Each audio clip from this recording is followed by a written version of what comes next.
In the summer of 2015, hundreds of thousands of people arrived in Europe looking for asylum. Governments were caught off guard and couldn't keep up. Nobody had a good solution.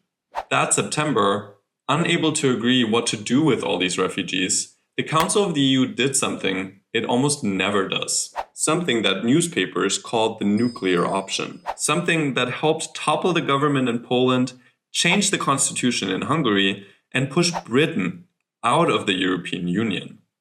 The Council of the EU held a vote.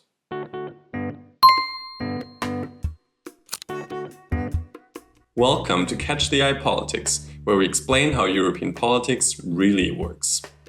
In this video, we'll look at how national governments keep breaking EU law, what Brussels is doing about it, and why the outcome of this fight could decide the future of the European Union. But first, let's talk about that fateful vote in the Council.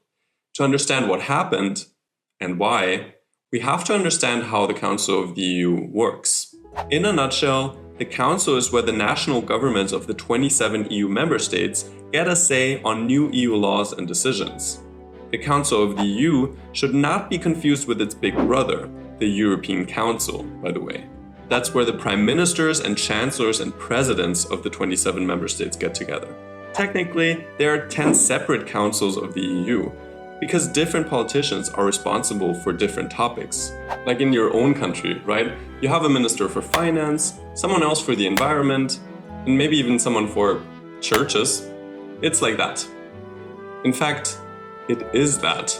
That 2015 vote I was talking about was held in the Justice and Home Affairs Council by the interior ministers of the 28 EU member states. Back when Britain was still part of the club. Good times. Of course, national ministers have plenty of work back home and can come together for every single negotiation. So most of the work in the Council is done by EU ambassadors and their staff in preparatory meetings. They're usually able to resolve most disagreements on the first two working levels. Such pre-agreed points are called A items. Only the toughest nuts are left for ministers to crack, the so-called B items. So what was this controversial B item at the top of the agenda for September 22nd, 2015? Why, it was the proposal for a council decision establishing provisional measures in the area of international protection for the benefit of Italy, Greece, and Hungary. In other words, it was about taking 120,000 asylum seekers from where they first arrived in Europe and distributing them to other countries, according to a fixed and binding quota system. The problem with the previous approach was that Italy, Greece, and Hungary were hopelessly overwhelmed by the influx of refugees. And yet, as the EU countries of first arrival, they were supposed to handle them all on their own. Not only was the system impractical and unfair, but it also created an incentive for authorities to let refugees move on to other EU countries without processing them first. But even though countries would get 6,000 euros for each person they took in, the concept of a mandatory relocation was unpopular from the start. Many governments in Eastern Europe already didn't like the idea of taking in asylum seekers, but they absolutely hated the idea of being forced by Brussels to do it.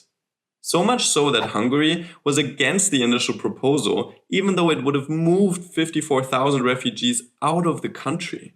Hungary, Czechia, Slovakia, and Poland, also known as the Visegrad Four, wanted the quotas to stay voluntary. So on September 22nd, these countries did something very unusual and called for a vote, which they lost. See, most decisions in the Council don't need the unanimous support of every single government. You only need the support of 55% of member states, representing 65% of the EU population. It's called qualified majority voting, or QMV for short. The Council actually has a voting calculator that you can play around with to see how this works. Despite the option of QMV, the presidency of the Council, which rotates between member states every 6 months, usually tries to get everyone more or less on board with each new law or decision. Politics is a give and take after all, but because everybody knows that QMV hangs over their head, governments don't often bother with trying to block a law either. When they see that most of the others are ready to move on, they bite their tongue and just side with the majority. No vote needed. Siding with the majority is also what Poland did in our case. They had spoken out against the proposal, but then voted in favor of it. Maybe because the previous Polish Prime Minister, Donald Tusk, had just become the president of the European Council. This might not have been the best idea though, because 2 months later, Tusk's party lost the Polish elections and a right-wing populist party called Law and Justice took over. While Poland gave in, Czechia, Hungary, Romania and Slovakia stuck to their guns and voted against the proposal, even though they knew they would lose. For these governments, it wasn't about winning. It was about showing their voters that they had fought for them against the EU establishment. Holding a vote shows the whole world how disunited the member states are, and it lets the losers paint themselves as victims of a ruthless political system. That's why Politico called QMV the nuclear option. The fallout is toxic. After all was said and done, the Commission downplayed the whole thing and insisted that everyone would surely follow the decision. We know that some member states were not in favor of the proposal, but those member states said, we'll have a vote, you know our position, but we will respect the outcome of the vote because that is what we do per treaty. But they didn't. Just 2 days later, Slovakia's Prime Minister Robert Fico said that as long as I am Prime Minister, mandatory quotas will not be implemented on Slovak territory.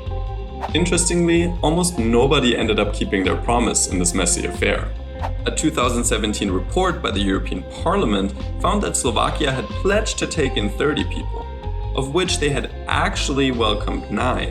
And yes, Robert Fico was still Prime Minister at the time. Poland, on the other hand, took in 0 refugees, even though the new government initially said it would comply with the quota system. Even those who pushed the most for mandatory relocation didn't really come through. Germany, for example, fulfilled less than 5% of its quota. The only countries that had stayed true to their word by that point were Hungary and Liechtenstein, which is not even an EU member. Liechtenstein met its quota by taking in 10 people. Hungarian Prime Minister Viktor Orbán organized a referendum, asking people whether they wanted the EU to be able to force the resettlement of non-Hungarian citizens into Hungary, even without parliamentary approval. 98% of voters said no to that.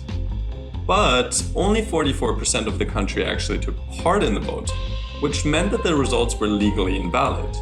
A huge embarrassment for Viktor Orbán, who had spent more money on this referendum than both sides of the Brexit campaign combined. Speaking of Brexit, the issue of mandatory quotas was great ammunition for the Leave campaign too. Turns out, Brits hate being pushed around by Brussels as much as anyone. In any case, the Hungarian government sold its referendum as a success, symbolically changed the constitution, and relocated exactly 0 refugees. The thing is, going against EU decisions like that is illegal. In exchange for all the benefits they get for being a part of the EU, which I explained in this video, countries have to follow the rules and pay the fees. Like with any club. Every member state knows this because they signed the EU treaties. If they don't like the rules or the fees, they can always leave. Take care, everybody. Thank you. Now, every country breaks EU laws sometimes. And that's not the end of the world. Like, all of us break the law sometimes, right? Most of the time, there are no consequences. When the European Commission finds that a member state is not following the rules, it can launch a so-called infringement procedure. But infringement procedures are slow and tedious. It can take years before a case is settled, and even longer before the rule breaker has to pay any fines or anything. We'll get back to this, but to be honest, Brussels is pretty weak. The Commission won't just open an infringement procedure over nothing, but in the grand scheme of things, most cases are about pretty minor stuff. If you want to try and kickstart the process yourself, you can actually submit a complaint form via the Commission's website. The Commission also has a lovely database documenting 23,850 breaches of EU law by member states. And counting. Poland and Hungary don't even lead the pack here. But this happy infringing becomes a problem when it threatens the rule of law in the EU. The rule of law is a set of governing principles which say that no one, including governments, politicians, or lawmakers, is above the law. The rule of law is not just a founding value of the EU, it's also the bedrock of justice and democracy. Kinda important. According to the Commission, there are 4 main ways to break EU law. First, when a member state doesn't tell the Commission on time about what it's doing to put an EU directive into national law. Second, when a member state's laws are not in line with what was agreed on the EU level. Third, when national authorities are not applying EU law correctly, or at all. Fourth, when a member state's laws go against EU law or decisions, or even the treaties. The first 2 types are the most common and usually the least damaging. Czechia, Hungary, and Poland's refusal to take in refugees from Italy and Greece fell into the much more problematic third category. So in 2017, the Commission launched infringement procedures against these 3 countries. And since that didn't help, the Commission ultimately took Czechia, Hungary, and Poland to court. This may seem harsh, but what you have to remember here is that it's all based on the EU treaties, which, again, all member states have signed and agreed to. The responsibility of going after breaches of EU law falls to the European Commission, because they're the guardian of the treaties. It's literally in their job description. But it's not like the Commission or the Council have the last word. National governments can always challenge EU decisions they think break the treaties. That's what the European Court of Justice is for. In fact, Hungary and Slovakia tried to challenge the Council decision on mandatory quotas in front of the ECJ. But they lost. Fair and square. Of course, that did not make them comply with their quotas either.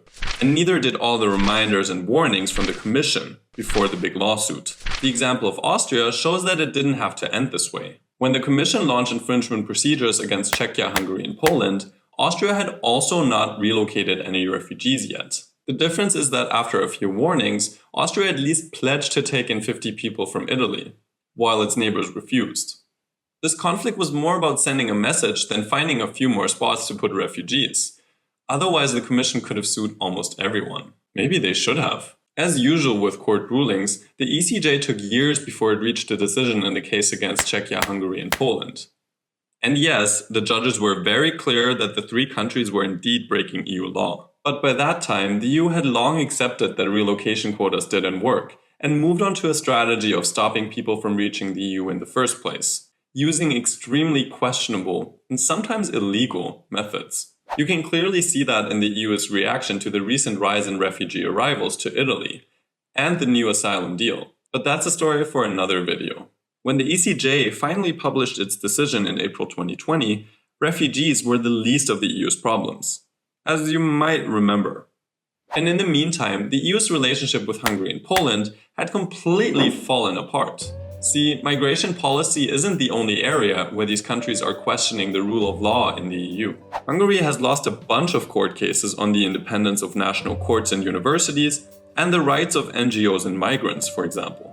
Poland's list of lawsuits is even longer, and mostly has to do with the government's aggressive reform of the Polish judicial system. These cases mostly fall into the 4th category of infringements, which is the trickiest. Because what is the EU supposed to do when one of its members just makes new laws that go against EU rules? The EU is not a country, and each member state is pretty independent in how it passes and enforces national laws. And once a national constitution has been changed or reinterpreted to conflict with EU law, it's not clear who has the authority anymore. Sure, the ECJ says that EU law takes precedence over national law. This principle is called the primacy of EU law.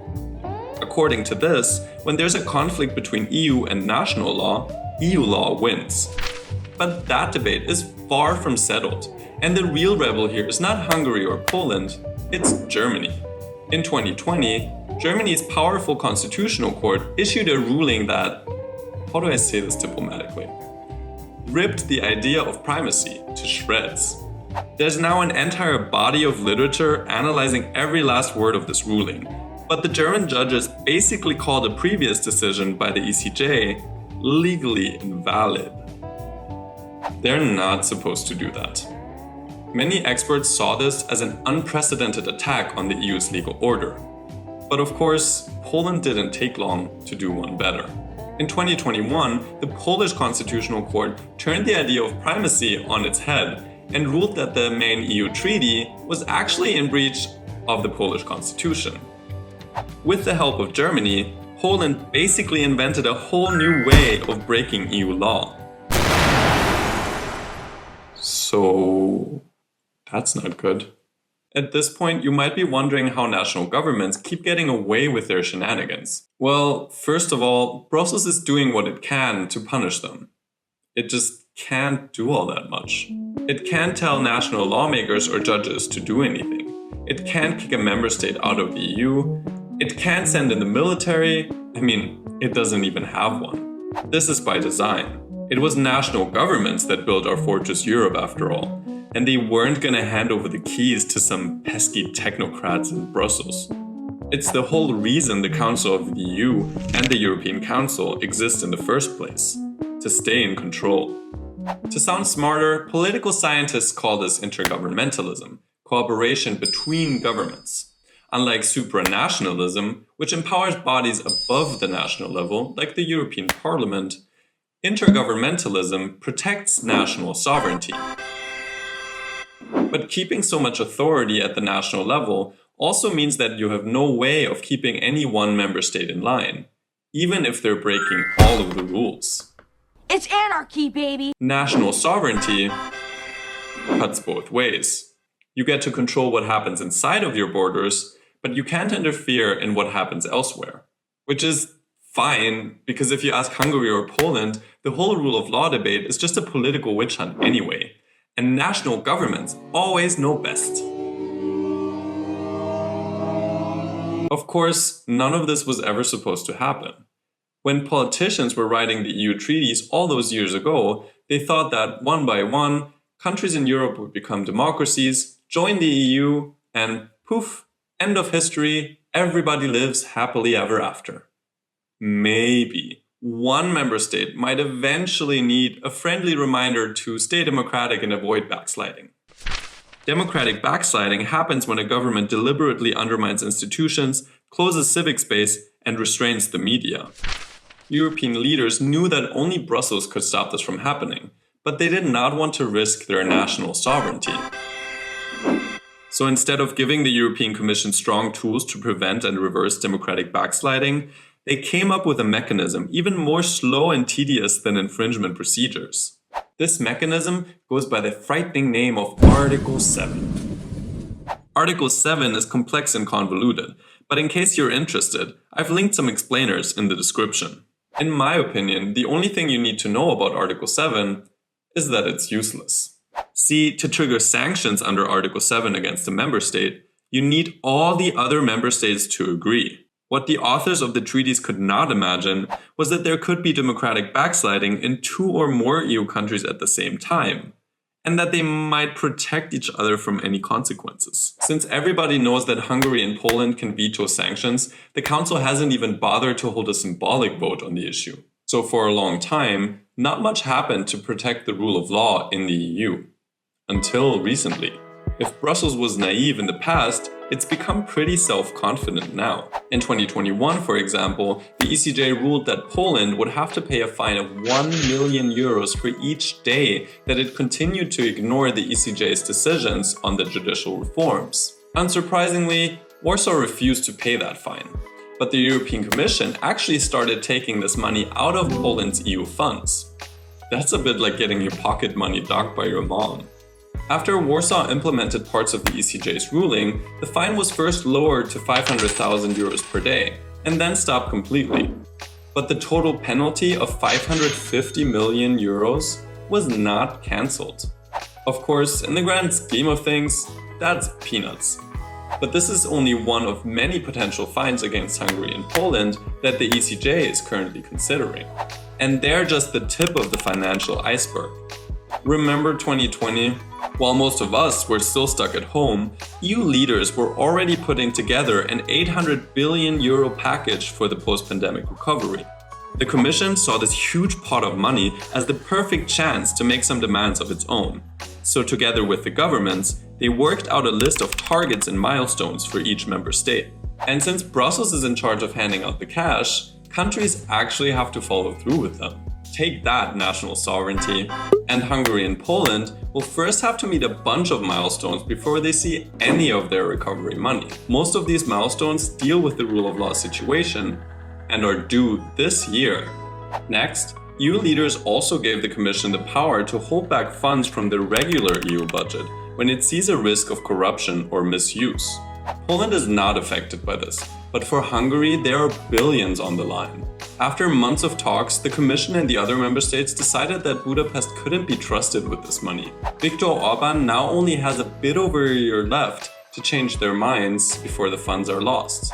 Finally, EU countries now also have to meet some conditions to receive their share of regional funding, which is a huge chunk of the EU's 7-year budget. It's still unclear how this one will play out, but Budapest could be forced to either roll back some of their favorite policies or miss out on billions of euros over the next few years.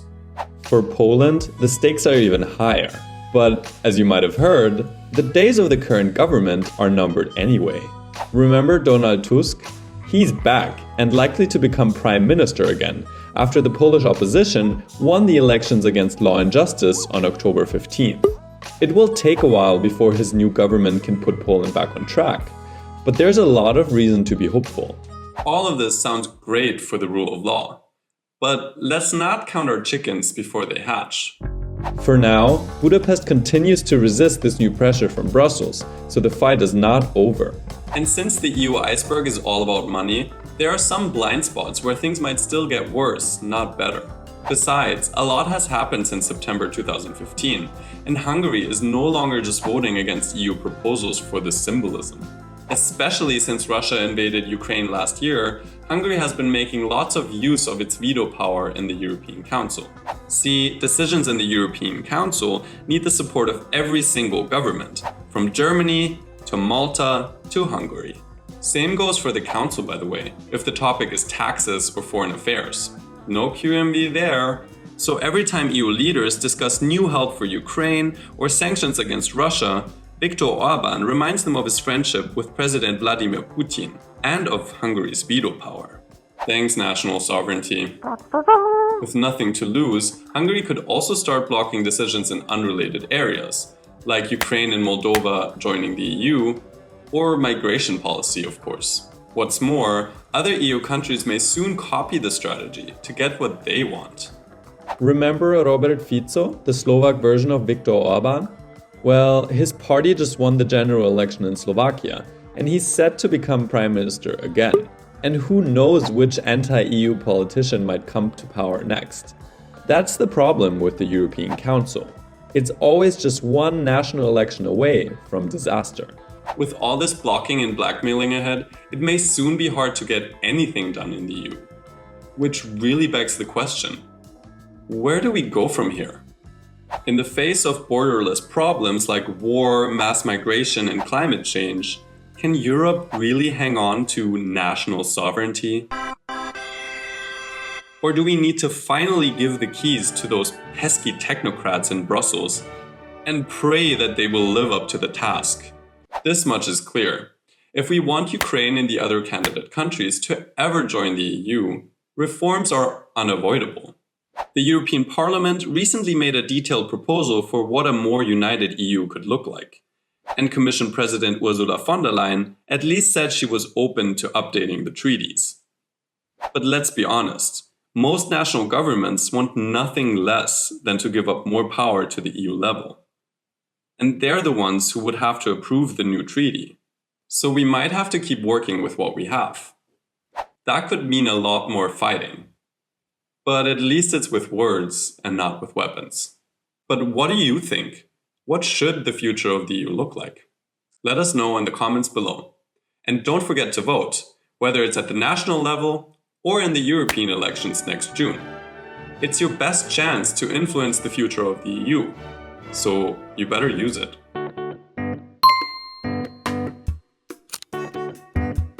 This was Catch the Eye Politics. Please hit like if you liked it, subscribe if you want more, and share this video with a friend to support us. And as always, keep your eyes open.